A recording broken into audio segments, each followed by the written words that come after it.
They walked past it every day, but almost no one knew its real story. The beautiful gate was not just a doorway in the Bible, it was a witness to miracles, secrets, broken lives, and the moment hope touched the ground in front of thousands of people. The world knows what happened there in one famous moment. But what if the real mystery started long before Peter and John healed the man who couldn't walk? What if the beautiful gate wasn't called beautiful because of how it looked, but because of what happened around it? This is the untold story of the gate everyone saw, but almost nobody understood. Long before it became famous, the beautiful gate stood at the boundary between two worlds, the outer court for everyone, and the inner court where only the pure could enter. It was massive, made of shining bronze, so polished it looked like gold when the sun hit it. Travelers said it glowed like fire in the morning and like a calm river at sunset. But more important than its size or shine was its meaning. The gate was placed where people carried their prayers, fears, sins, dreams, and hopes.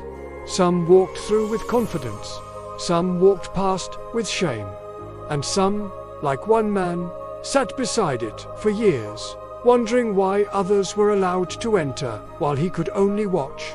Before he appeared in the book of Acts, he was just a boy, unable to walk, carried everywhere by family members who themselves were tired and frustrated.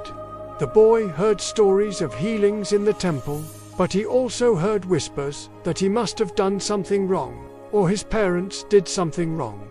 In those days, people were quick to blame and slow to understand. The boy grew older. His legs remained lifeless.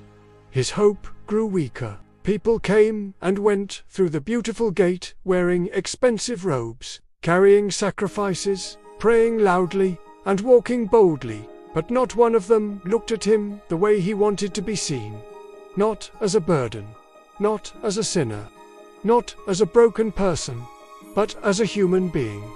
Every day he listened to footsteps, sandals scraping stone, voices discussing scripture.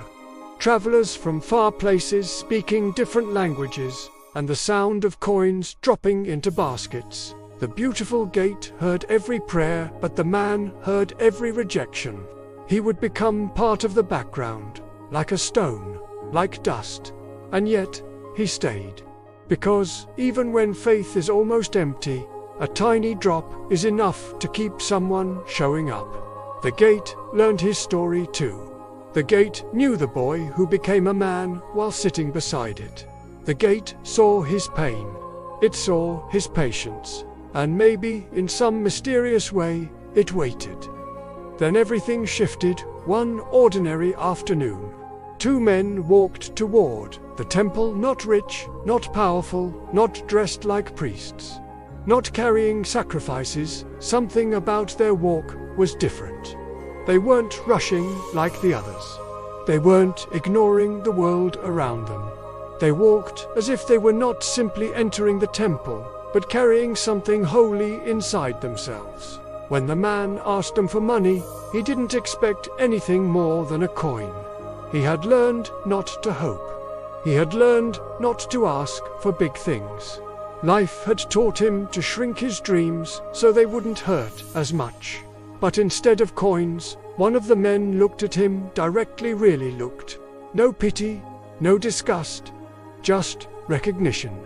As if he saw the man not as someone broken, but someone waiting for the right moment. Those words, "Silver and gold have I none, but what I have I give you," were not just a sentence. They were a crack of lightning in a life filled with slow gray days. And what came next became the part of the story everyone knows. The man was healed, stood up, walked, and leaped for the first time in his life. People gasped. Some celebrated, some doubted, some panicked because they could not explain it. But the untold part is this. The miracle did not begin with Peter lifting the man. It began years earlier when the man refused to stop coming even when he saw no change. It began when he sat beside that gate day after day, carrying a hope so thin it could snap in the wind, but a hope that never completely disappeared. The beautiful gate did not become famous because of its beauty. It became beautiful because it witnessed a miracle born from perseverance. But its story does not end there. After the miracle, crowds rushed to see what happened. They weren't excited because they loved the man. Many were curious in a shallow way, eager for a show. But something deeper began to stir inside the temple. The beautiful gate, once just a boundary, became a place where people questioned everything: traditions, beliefs, the meaning of holiness, the idea of worthiness. You see, the gate had stood between the allowed and the not allowed, the clean and the unclean, the worthy and the unworthy. But after the miracle, people realized something shocking. The man was healed on the outside of the temple, not the inside. Meaning God reached him before religion did. Meaning hope found him before rules did. Meaning holiness walked out to meet him, not the other way around. The beautiful gate was no longer just a doorway. It became a symbol of how God crosses boundaries people create. It showed that the greatest moments happen right where human limitations end and divine kindness begins. Historians talk about its size, its weight, its value in bronze. But the untold story is not made of meteorits, made of the lives it touched. The mothers who cried there, the fathers who begged there, the children who prayed there, the strangers who traveled far just to stand beside it, and one man who waited years for a miracle that finally came. Today the gate is gone, destroyed long ago. But its memory remains alive through every person who has ever waited for something that felt late, impossible, or forgotten. The beautiful gate teaches a powerful truth. Sometimes your life-changing moment comes after years of silence. Sometimes your breakthrough happens after you've almost given up. Sometimes your greatest miracle happens not when you walk into sacred places, but when sacred moments walk toward you. And sometimes the thing that feels like a barrier becomes the exact place where your story transforms. The man who sat at the gate for decades walked through it after his healing, something he dreamed of but never thought was possible. For the first time, he entered the temple not as a beggar, not as someone people avoided, not as someone broken, but as someone whole, someone seen, someone free. Imagine the gate watching him walk through after all those years. Imagine the people staring in shock. Imagine the joy he felt taking steps he once only took in his imagination.